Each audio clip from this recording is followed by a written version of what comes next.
All right. My name is Mary Ashburn Miller. I'm an associate professor of history and humanities. I'm also the director of Reed Center for Teaching and Learning. And I know there's a lot of questions on all of your minds as we get started in the fall 2021 semester.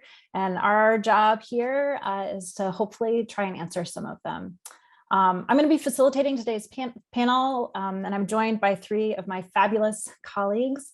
I'll have them all introduce themselves and then ask them each to say just a couple of words about how they plan to maintain the rich learning experience for which Reed is known, no matter what this year and this semester might throw at us.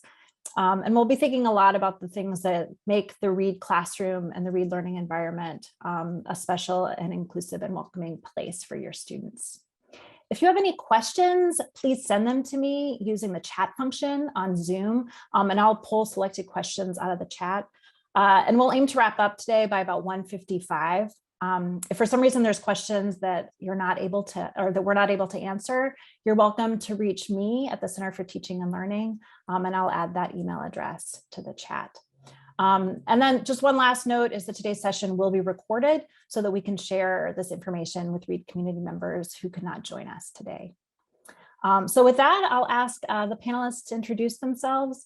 If each of you could just introduce yourselves with your name, your division or department, your pronouns if you're so inclined, and just a brief statement about one thing that you value about the Reed classroom. And if we could just go Morgan, then Kara, then Simone. Thanks very much. Yeah, sure. Hi, hello, everybody. Thanks for being here, and thanks to Mary for inviting me for this. I'm happy to be a part of it. My name is Morgan Luker. I use he, him pronouns. I'm an associate professor in the music department here at Reed, in the Division of the Arts. I'm an ethnomusicologist, which means that I study basically the power of music in social life and history, kind of between the humanities and social science perspectives on that topic. One thing that I, as a faculty member at Reed, really value about the Reed classroom is just that the Reed classroom, compared to other institutions I've been in, is like really a very genuinely collaborative space between faculty and students on lots of different levels, such that we're truly able to learn from one another. That can sound a little cliche, but it actually happens in practice, and it's wonderful for me. The way that I've been able to do this and that I'm looking forward to this coming year is kind of like de-emphasizing what I think of as the narrative of a given class. I think of myself more as like a curator of materials rather than someone who's going to tell the story of a given topic. Often because I know what that narrative is, right? And I don't want to know that same narrative over and over again.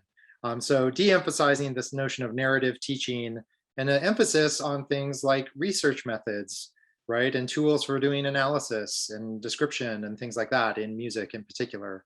And that change in emphasis, or that emphasis on research methods and tools for exploring interests from the students, really allows them to engage with what they care about, right? And learn how what they care about relates to larger debates that are relevant to the given topic that we're talking about. And then also allows me to learn really new and different things, which is probably the most rewarding part of my job here at Reed in the classroom.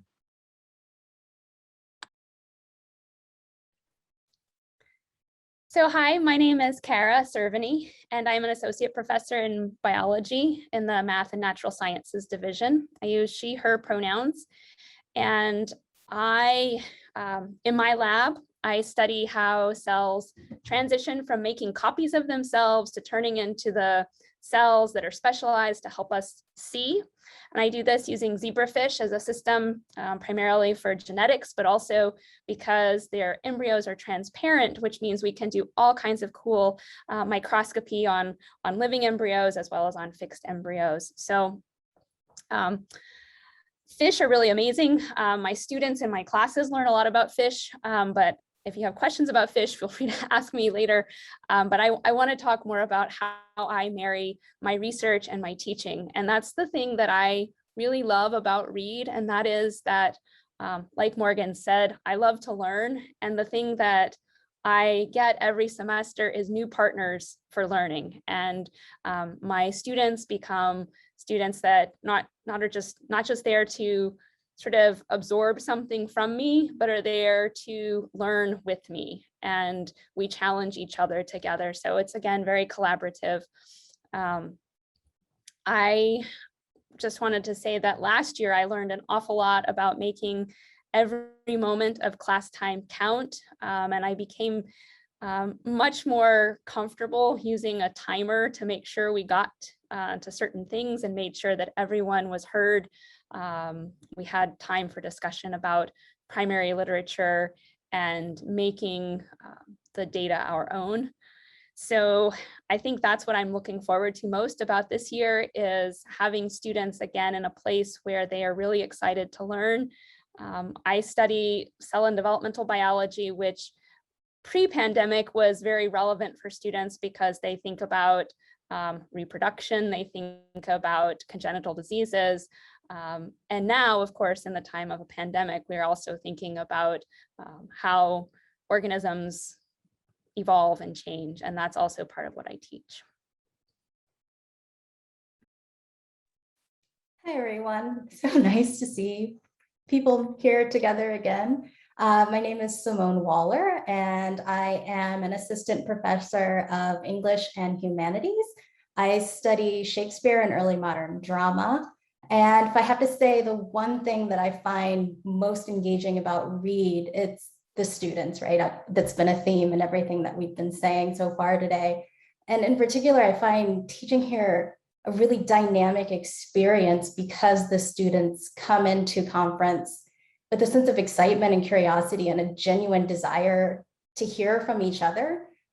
So I'm always surprised by what we wind up discussing and covering in a course. And each time that I teach a text so far, I've learned something new just because of the combination of people in the classroom. So I'm actually starting my second year at Reed here, and I'm most excited to see how things are different, just because that there's a different combination of people. If there's one thing that I've learned from the last year, it's been to slow down and make space for students to bring those contributions to the classroom and really to make the material their own by having the opportunities to speak. Thanks so much. And Simone, this is my 14th year, and no matter how many times I teach the same text or the same class, I always have that same sense of surprise. So I'm really glad that you mentioned that.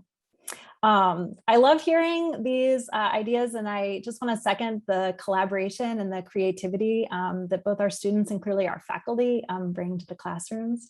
And I'm hoping each of the panelists might now just be able to talk a little bit more. And you started talking about this a little bit, and just thinking about some of the ways that our teaching changed in the last year. But obviously, you know, we're still living in strange and challenging times. And these times have radical implications for what we think of as college life. And so I was hoping each of you could just talk a little bit more about some of the challenges and opportunities that you see about teaching in this moment. And maybe in particular, thinking a little bit about the steps that you might be taking to foster an intellectual environment that's both rigorous and inclusive this semester. Kara, do you want to get us started with that one? Sure, I can do that. So I think that we learned quite a bit last year about how to teach more inclusively and effectively. And actually, before we went live, we were kind of talking about the benefits of having the capabilities of video conferencing, asynchronous learning modalities in terms of improving access and equity in the classroom. And of course, there's always growing pains with new technology, but I think embracing that. And I think one of the things for me is to be confident in my own vulnerability in a way, and just let students know we are all in this together. This is a learning experience, and that the only way we learn is by asking questions. And so finding ways to value that and to encourage that in the classroom. And I'll just share a couple of things that I did last year that I'm going to keep this year. Some of them are really very sort of pragmatic. And I can't believe I didn't do them before last year. So one of the things that I am doing this year is having, and I did last year, is having all of my sort of major planning documents, my syllabus and my course schedule as Google Docs that are linked on my Moodle page, as opposed to just having a hard copy of them. Those documents are living documents, and I printed them out a gazillion times in previous years. And when I had hybrid students or students who were remote, I had to have some way that they could see that material. And so having them on these living documents on a Google Doc is much easier and actually much more practical. The other thing that I did last year was I tried to find ways to build community, and it's a lot harder when you have people scattered all around, not all in the classroom. And even though we're planning on having everyone in the classroom this year, I'm still going to keep some of these things. And one of the things I wanted to highlight was having, especially for my intro bio course, which tends to be a lot larger than my upper level courses, but also in my upper level courses, I had asynchronous pre-class prompts that were really short, that allowed students to share some sort of science or bio related podcast or news story or question that they were really interested in. And I would sort of post that at the beginning of class and intro bio, and just give a 5-minute shout out to the person or the people. It was often a group of people who saw the same thing or heard the same thing, and just sort of tie it into something that we were going to be discussing for that week. I've also, in my upper level course, have people do a similar thing where they share some sort of science in the news idea or interest, and then use that to sort of seed lab groups and have lab partners be able to have something other than just, did you do this test in the lab kind of thing to talk about. I think it's really important that students can connect science with the world around them. And this is one way that I hope that they can see that. The other thing that I did last year that I'm going to keep this year too is to have some more directed conversations about how science, especially cell and developmental biology, sits at the intersection of a lot of areas that we in science often don't think about or talk about. And when I say that, I mean things like racism or classism that are sort of baked into our system. And just having, there's a lot of scholarship out there that we often will overlook. And last year I made a real effort to bring that in. And it really resonated with students, and in fact made our discussions, especially around stem cells and regenerative medicine, really engaging. And so I'm looking forward to those discussions again this year with some new materials, as well as some really exciting, some scientific findings as well. The other thing that students often will talk about, as a developmental biologist, we think a lot about when life begins, and we can have a biological conversation about what's happening, but then students often want to bring in things that I often feel unqualified to talk about.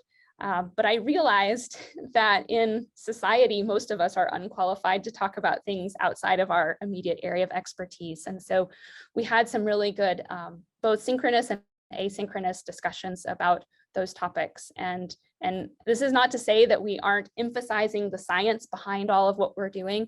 I think it's really making space for students to make the science their own and to see how it intersects with society. That's important. I'll stop there and take other questions. Thanks, Kara. Simone? Sure. So in terms of the challenges, I think that this year will present, it's already come up for me in conversations with some advisees, the fact that our students aren't necessarily accustomed to being in the routine of coming to class, being in person, having discussion. So in preparation for that, I've just decided that my first few weeks of the semester are really going to be devoted to reestablishing those norms, both through me being really explicit about what I expect from students, but then also making space for students to ask questions about how we carry on a productive discussion. And I've decided that we're going to make sure that we make space for those conversations throughout the semester so that we're able to adapt to any challenges that come up as they arise. And that was really an insight from last year. It was almost a year of expecting the unexpected. So I think that that whole experience has really just made me value flexibility and communication. And I think that those are going to be the core skills that I'll need to practice as an instructor. And then I'm also really interested in this idea of community, right? Because a lot of students have mentioned feeling disconnected from their peer groups these last few years. So I am also planning to create those informal opportunities to connect with other students during class time through small group work, through group projects, but showing that this kind of work is actually academic work, right? Because belonging to an academic community is always a process of exchanging ideas. So for me, in studying literary texts, I like to think of our individual conference as an interpretive community that will establish its own questions, its own ways of engaging with texts. So I'm really looking forward to really helping students reconnect with each other, but then also connect with the questions of the discipline and my particular courses. Thanks, Simone. Anything you'd like to add, Morgan? Yeah, I can add a few things. I mean, I can try to be brief too, since a lot of it has been covered. I mean, I think, in terms of challenges and opportunities, I mean, the challenges go on and on and on, right? We can list challenges. It just starts with the pandemic, right? The movement for racial justice, which has been very real and present in Portland. Challenges of climate change, which have also been very real and present in Portland, from the smoke. We missed class because of wildfire smoke. We missed class because of a winter storm. We had this heat dome last summer, which thank God classes were not in session during that time, because it would have been a real crisis. So the challenges go and go and go. I think for me, in terms of both being in the classroom and then just with Reed as an educational institution, I think it's important to not frame it entirely in terms of like loss and what we could have had things been different. And I'm sure all of you who are attending, who are parents, you've seen your children go through what we think of as being, life milestones, right? Graduating from high school, spending high school in general, spending a third or more of high school, in a very unconventional way in most instances. I mean, it is a true loss. It's a huge loss, but it's also not only a loss, it's also an opportunity and things like that. So I don't mean just to spin it in a positive way, but to take it not as something like, oh, well, this will be fine, but boy, it would have been better in that other way. In terms of like the actual classroom, again, for me, this just means like, well, what can we do with this? I think that the demands of doing hybrid teaching or distance learning have really taught, me as an individual and the institution as a whole of like what we're capable of doing in new and different ways, which is exciting, because I think faculty would certainly not have done that on their own, right? Just through initiatives in the Teaching and Learning Center, for example, no offense. And there are a lot of positive things from that, and to think about what can be done in this way. So again, some of this is practical in terms of access and equity, whether it's to the handouts or to the actual classroom or things like that. Some of it is pedagogical, right? Like, how do you create community, or how do you have meaningful small group interactions? How do you have meaningful classroom experiences? What does the classroom even offer that other spaces don't? It's forced us to rethink those things, and the answers haven't always been easy. And then again, this is echoing what my colleagues have already said, but I mean, it has scholarly implications too. Like, what are the questions that matter? How do they matter? How do we go about addressing them in ways that feel rigorous and important moving forward from here? So that's really what I'm looking forward to this year. And again, with the pandemic not in the rearview mirror, where I think a lot of us were hoping and expecting that it kind of would be, and we're going to be living with it in new and different ways. So we're going to have to keep these opportunities, keep an eye out for these opportunities moving forward. Yeah, thanks a lot. And I really appreciate those last remarks, Morgan, because I think in some ways they're a reminder that we learned to ask different questions, really important questions in the last year. We learned a lot of new tools and a lot of new skills. And I think, for many of us, we're maybe better teachers after last year than we were 2 years ago, because we had to do that relearning process. We have a couple of questions showing up in the chat. And the first one I actually might send to you first, Simone, because you started talking about this a little bit as you were thinking about doing some of the scaffolding work in your classes. This question asks, there's a lot of warning about the academic workload at Reed. Do you socialize students to it or just throw them in while they learn to swim on their own? Simone, do you want to start with that? So my personal approach is not so much socialization as preparation, I would say. I try to make sure to model the skills that students will need to practice to be able to handle the amount of text that they're being asked to read or the assignments that they're doing. So I like to build, Mary, you mentioned scaffolding, right? Different assignments in class activities, low stakes projects into the course so that students are able to not see an assignment or a task as a huge insurmountable problem, but as something that they can break into pieces and slowly master. So in terms of even reading assignments, right? The first week of class, we'll talk a lot about, well, how do you approach a long text? How do you take notes? And we'll do work with maybe a few paragraphs, and we'll share strategies among the community of students that I have about how they approach note-taking, how they might approach a long assignment. And then there's also support. So I make sure that I let students know that there's tutoring available, that they can schedule appointments with academic coaches, that there are people in the library who are able to help them with research, just to make clear that it's not all on them, and that if they feel like they need support, that support is available for them here at Reed. And then I also really like to emphasize the idea that we're practicing, we're learning, and that this is a process, and they should not immediately feel as though every single thing that they're asked to do is entirely within their skill set, because otherwise they aren't learning anything. So that idea that they're being challenged is actually good, and that feeling as though you're being asked to do something that's just a little bit outside of your comfort zone shows that you're really engaging with the material and taking something out of it. Thanks, Simone.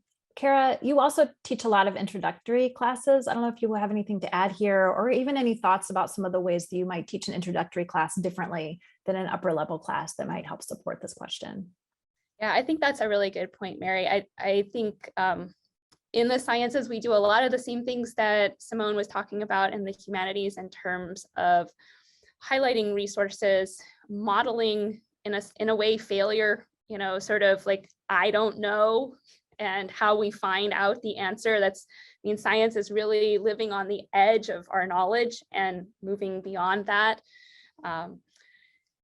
In the introductory classes, we have quite a lot of supports built into the way we teach the course, although the big sort of lecture class is large. We do a lot of sort of active learning strategies that are small group based, having students solve problems. We start small and have them work up to things. They have dedicated laboratory associates or PhD level instructors who work with us to develop curriculum that's going to help them build the skills that they're going to need as they move either out into the world after taking only intro bio or moving into upper level courses. And some of the ways that we do that is we really teach very specific skills associated with content, so that then by the end of the semester, they've not only learned how to use a microscope, but they've learned how to use a microscope in 3 or 4 different ways to see different levels of organization in an organism. That's just one example. The other thing I wanted to mention real briefly is that we really make an effort to engage students in authentic research experiences. And what I mean by that is we, even at the intro level, design exercises for them where the first thing they do is pretty much this is how you use the equipment, this is how you would ask a question. And then by the end of the lab section that I teach, it's more about develop a sort of question about a body of information, then think about how you would design an experiment to address that. And so it's really sort of building up from those first principles. Thanks. Our next question, I might direct first to Morgan, and Morgan, if you have anything to add as well about this idea of socializing students to workload, you're welcome to do that as well. We have a question about mechanisms to let families know if a student is struggling with or adapting to the workload. And I might just open that up a little bit, Morgan, by asking, what kinds of support you're able to offer to students who might be struggling with that adaptation. Yeah, I can't speak specifically to like actual formal mechanisms that are in place for notifying families if their student is struggling to adapt to the workload. I mean, I think I can take that if you want. So yeah, why don't you speak to that? Yeah, I'll let you do the more fun part of the question, I guess.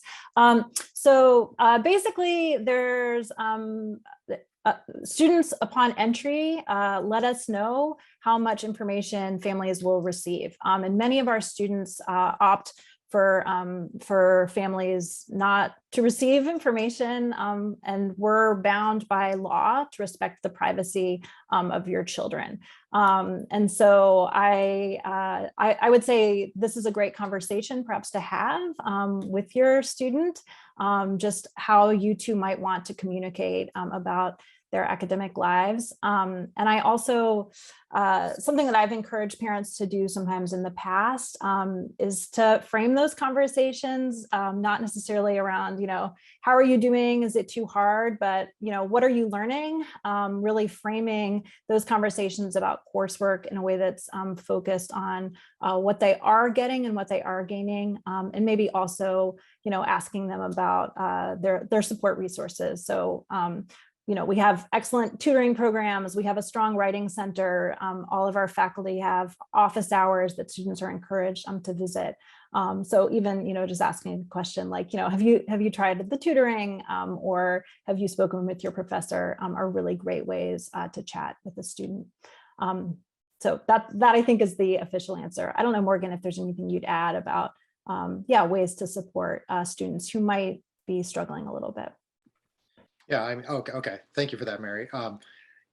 Yeah, I mean, look, I personally don't, I mean, to get back to the initial question, like, I do not expect students to be able to do things that I don't teach them how to do, frankly, unless there's students that I've worked with before, they're in a class that has prerequisites or something like that, right? There's obviously tiers to different levels, but I don't, it's not fair to them and it's not fair to me, honestly, to like just expect that they know everything. And again, my courses, I'm in music. Music can get incredibly technical very quickly, or it can be very broad and kind of just interpretive. And in a place at a liberal arts college like Reed, like my classroom is very, very diverse in terms of, the people who are in it, in terms of their previous experience.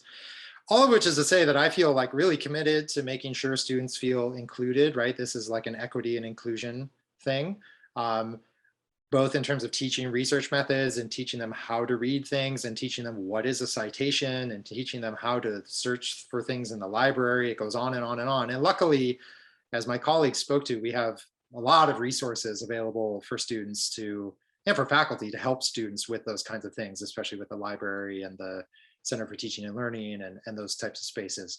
I think, to speak to it more philosophically, again, it's it's important to not frame those things in terms of like inadequacy or loss again, right? Like I think it's very counterproductive if a student is given a task that they don't have the tools to be able to approach, at least, right? And I liked how Kara was saying modeling failure, because that does happen as well. But that's just a recipe for frustration for everybody, right? And it's like, oh, well, maybe I don't belong here. Oh, maybe I'm not I don't have the right skill set. Oh, why can't I get it? It instills all these doubts in students that are, frankly, it's not, we're all here to learn new and different things, right? So I don't see that as a failure or as a, failure isn't even the right word. I don't see it as that's like a pedagogical problem more than it is like a preparation problem on the part of the students, right? In my opinion.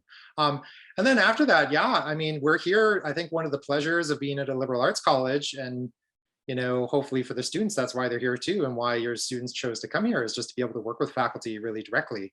One-on-one, like I have sat with students for hours and hours, working on how to hear, different things in a musical example that some of them just have a really hard time hearing.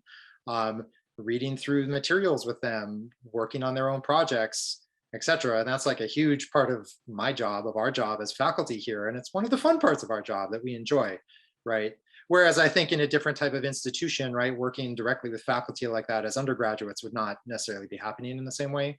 So that's the thing I guess I would say. I do hope, I think it's easy for us to have a kind of open door policy and be like, hey, come talk to me. But I do think part of the challenge at Reed is to get students to really be like, oh, right, they mean it, right? Like, okay, I'll go do that and make outreach to people so that they can feel included and cared for, as learners, right from the beginning. Yeah, Kara.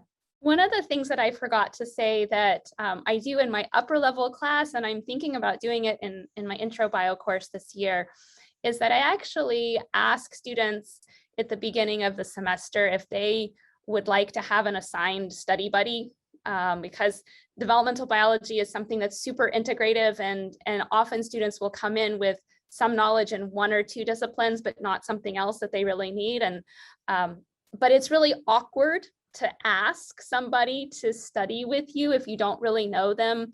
Our upper level courses have sophomores, juniors, and seniors in them, which is a great resource for the students, but it also can be a little bit intimidating if you're a sophomore and you don't really know anybody else in the class, for instance. And so I took that on a couple of years ago, and it actually worked a lot better than I thought it would. And so I've continued to do that. And what's interesting is that last year, nobody wanted that, which I thought was odd. But I think they kind of did it on their own. This year in my pre-course survey, almost everyone in my class has said, yes, they want it. So maybe they didn't do it last year because they weren't sure how it was going to work. And now they're like hungry for it. But that's another resource. I think we do try to build in those structures for getting students access to each other and to us. I want to echo something that Morgan just said about when we say come see us, we mean it. And I think a lot of times students aren't really sure. I had a conversation with a student recently who said, well, I saw this person who is my professor, and they said that I could make an appointment to come talk to them because they were my advisee. And I said, yes. They said, well, really? Am I really supposed to do it? I said, yes, that's what we're paid to do. This is our job. We love to do this. So yes, come see us. Yeah, Simone. Kara, one of the things that I really love about that study buddy idea is that you're really emphasizing that students have knowledge and competence already, and that all they really need to do is share it, right, and come together. And one of the things that I've noticed with introductory students in Hume 110 is that a lot of times they have the skills, they have the ability to do the assignments, and what they're lacking is that sense of confidence in themselves and a willingness to take a risk and just try something. So I found that activities that really give students the opportunity to connect with each other, to teach each other, to learn from each other, build that confidence so that they're more willing to step out on a limb and take that risk with an assignment in the future. Yeah, I think that's a great reminder, right? That all the students who are here belong here, right? And they have what they need to get started here. And it's our job to take them from where they are now to where they need to be next. We have gotten a question about the systems that Reed is using for remote teaching and learning. And I can sort of briefly address this and then move us into a slightly more open version of this. Basically, for the most part, Reed's plan is to be teaching primarily in person this fall. There are, we have a bunch of resources in place if people need to go remote for a short amount of time. We've had very successful Zoom classes. We also use Moodle, that's our classroom organization software, through which people have developed a lot of asynchronous activities, forums, collaborative reading projects, and things like that. And I would say if you have kind of more detailed questions about remote teaching and learning opportunities, you're welcome to send them to me, and I can try to answer them with a little bit more precision. I was actually hoping we could also build on this question about scaffolding by thinking a little bit more about the common parts of Reed, right? So everyone at Reed comes in and has Hume 110, right? Everyone leaves Reed by writing a thesis. And so I was wondering if you all could talk a little bit about the relationship between the classes you teach and those two bookends of the Reed career, and maybe even just to reflect a little bit on those two bookends. What value do you see them having for our students? Who hasn't gotten to go first? Anyone want to go first? Simone? I made you go first already. You don't have to go first if you don't want to. Sure, I can go first. Yeah, so teaching Hume 110, I really notice how the structure of the course, the assignments that students are given, encourage them to develop their own questions, their own ways into conversations, and really to foster not just curiosity, but also the skills needed to follow that curious question through to systemic analysis of a text, and how that they can move from having an interesting idea to proposing a thesis, to defending that thesis with evidence and communicating that idea to others, both in discussion and in their written work. And I find those skills moving into my literature classes because they're practicing similar forms of interpretation, but also they're introduced to this broad view of the humanities that I think really encourages them to think dynamically about texts, about the significance of different subjects that they might be studying, such that they're making connections between what they learn in my English course and a course that they've taken in history, or a course that they've taken in anthropology. So I actually, in my upper level English course, saw some interesting projects develop just because students were able to think across the curriculum in that way. And when they move into the thesis, again, we're asking them to produce original scholarship, self-directed, self-motivated, original thought. And the fact that they're able to take up that challenge, I think, is the result of being exposed to the idea that they are knowledge producers, curious scholars from day one in the Hume course through to their other courses. So I think that sense of self-direction, curiosity, but then also scholarly rigor really feeds through the entire curriculum. Thanks, Simone. Morgan, any thoughts on this question? Yeah, sure. I mean, I can speak to it briefly. I'm myself not involved in the humanities program. And, it's caused, it's everything that Simone just said, I agree with. It also causes a fair amount of friction with other aspects of the curriculum, which can be productive, right? Like a productive kind of friction. So that's what I try to do. I've had students, I teach, so-called non-Western, international, traditional and popular arts, right? That's the kind of stuff that's not represented in the Reed, humanities curriculum very broadly, right? So I have students have experiences in my classroom where they're like, oh my God, there's something that, I listened to growing up with my family is suddenly being talked about seriously in a college classroom, right? Or this is something that speaks to my heritage or my identity in a different way. And again, I'm not saying that I'm the gatekeeper or the curator or the expert on that stuff, but it is something that I've had many students have those kinds of experiences in my classroom precisely because those things are not represented elsewhere. So that's a productive friction, I think, right, with the humanities program in particular, Hume 110 in particular. In terms of what Simone was saying, though, about teaching people to engage with texts and be original thinkers and researchers and writers and interpreters, absolutely. I mean, I think that's like, whether it's in the, and again, Kara, you can speak to this, but whether it's in the sciences or in the humanities or the social sciences, everywhere in between, that's, I think, what we're all, the kind of common goal is, or at least I would like to think that is the common goal. And that gets back to what I said at the beginning of the panel, where it's really about like, it's not about the narrative, it's about the tools, right? Like I think building the tools to be able to do that kind of work whatever disciplinary or methodological framework it fits in is like the real gem of the Reed education, of teaching at Reed. And that is, again, towards the senior thesis, which like this thing of like, I forget if it was acculturating or socializing students to the workload, you know, students are not going to do successful senior theses if they're not given the tools to execute their ideas, right? And that's been my main goal since I've been at Reed. I've been at Reed more than 10 years now, is to get students like prepared such that that experience can be very successful. Regardless of the content, regardless of their argument, regardless of their objects. I mean, I care with individual students, but the main thing pedagogically is for them to be prepared to do that. And not that all roads lead to the senior thesis, but you know, if students don't have the tools they need to be successful at that point, it's a very frustrating process for everybody. And again, if we can scaffold things from Q 110 onwards such that they're able to do that, I think that's when it's working well, you know, and it's fun.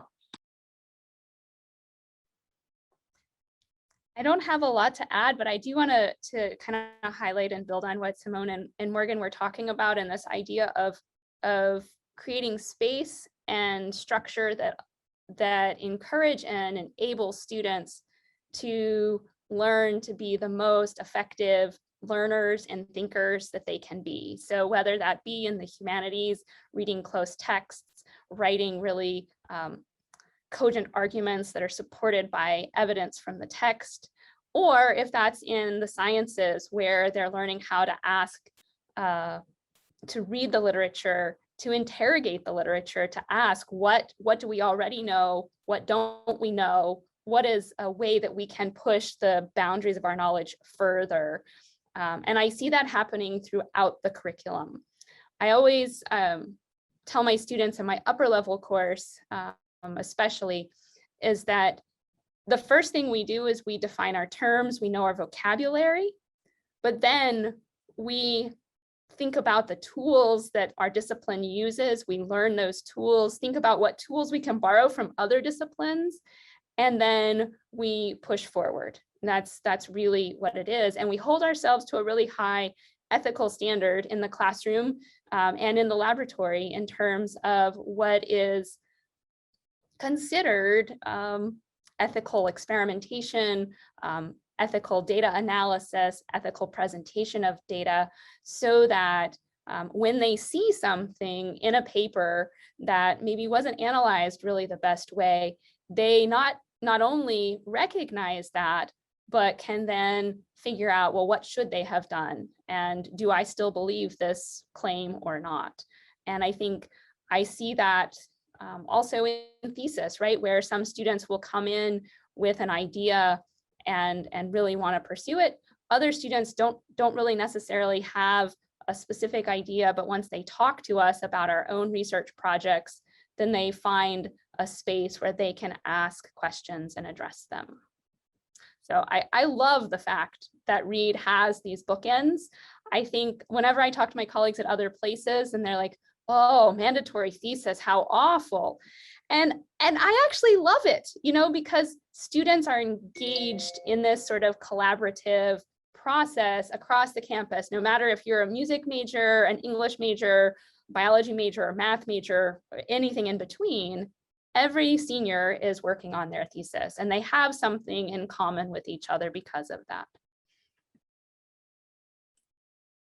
Yeah, one other thing about thesis that I didn't think about enough when I was first starting here is that it has not only this written component where you have to be able to, you know, clearly communicate your ideas, you have to have done your research, you have to, you know, have proper citation, all this.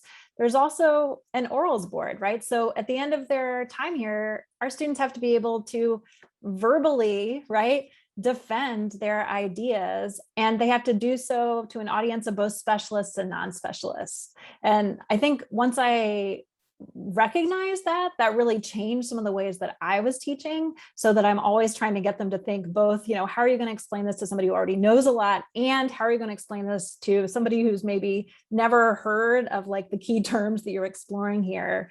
And also just really making sure that they have not only those written skills, but also those verbal communication skills. One last reminder that you all are welcome to submit questions. I have one additional question for the panelists. And that is just if any of you would be willing to share a favorite classroom assignment or activity that you think maybe models the kind of work you like to do inside the class. Does anybody have one? I'll share a really fun one that I do that I was really reticent to do my first couple of years, and sort of kind of snuck it in a little bit. And then the students really loved it. And we build about 4 weeks into the semester in my developmental biology class, we build different stages of development in clay.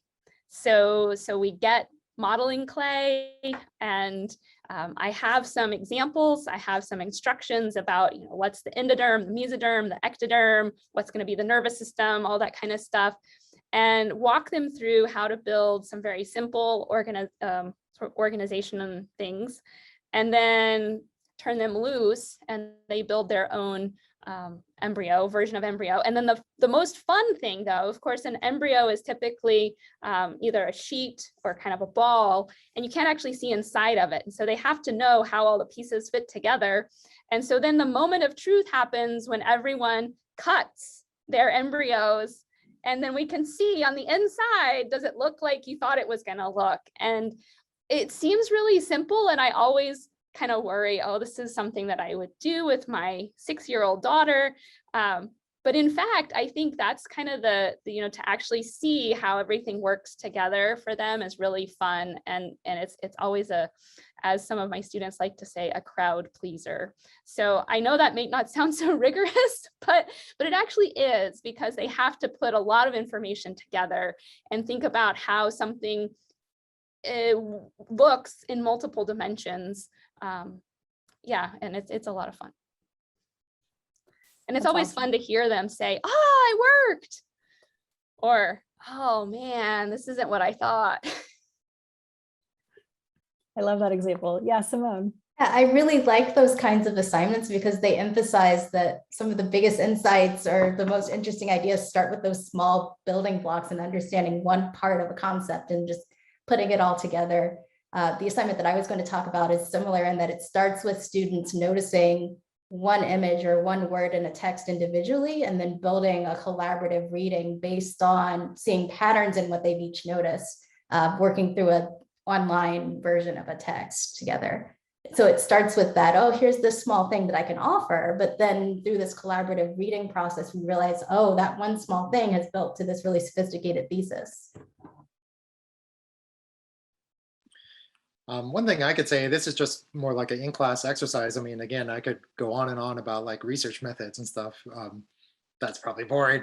But one thing I've really enjoyed doing with my classes, we often go on what is called a sound walk, where we'll go around campus during class time for about half of class time, silently, just wandering through things. For those of you who have been to campus at Reed, there's, the canyon is this like beautiful natural area. There's the buildings, there's the other things like this.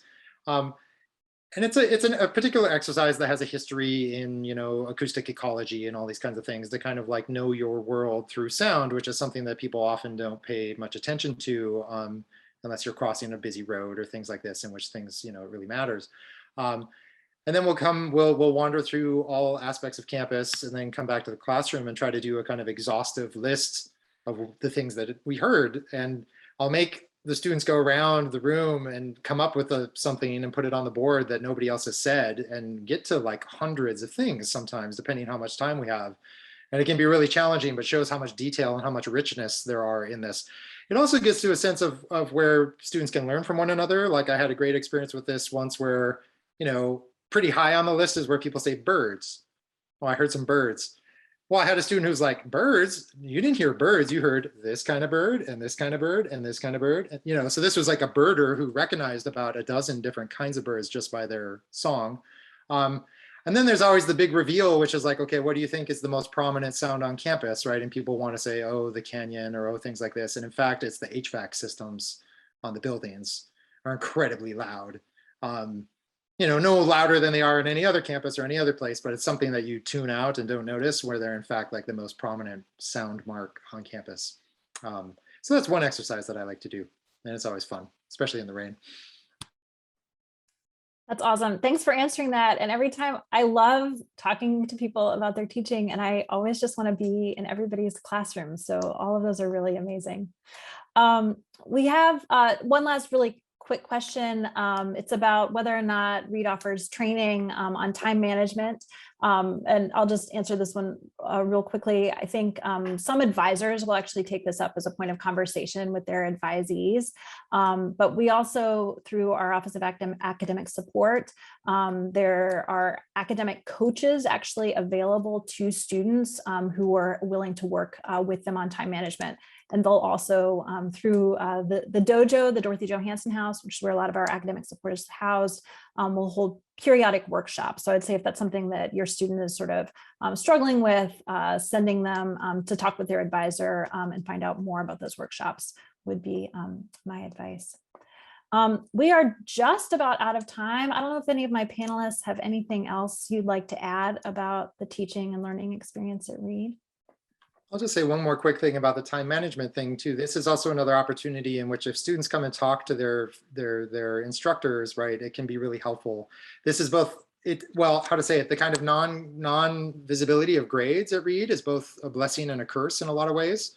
And this is one of the curse sides of it, where it's like students can be putting in more effort than I think, or more time, I should say, than instructors expect, without realizing it, right? So that's just a thing to be like, hey, how am I doing in class? Like check in at 4 weeks, check in at 8 weeks, and be like, are there things I could be doing? Or here's how much I'm putting into this.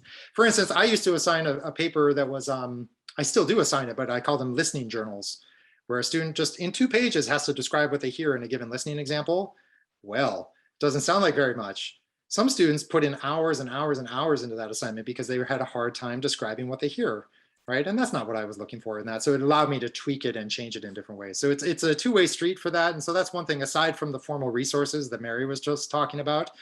That's another aspect that I think is really great in terms of direct communication between students and faculty. So they're not overdoing it, right? Or not underdoing it either. And that's the kind of function that a grade often plays that we don't always get, So anyway, that's just one thing to say about that quickly. Yeah, great point, Morgan. Anything else, Kara or Simone, you want to add quickly? I just want to say thank you to the parents for sharing your wonderful children growing up to young adults with us. I think that the reason, I'm sure I can speak for my colleagues when I say this, the reason I love my job is because of the students that are here. The reason I stay at Reed, the reason I love Reed is because of the students that have come through my classes, that come through my lab. And so thank you. I really appreciate it.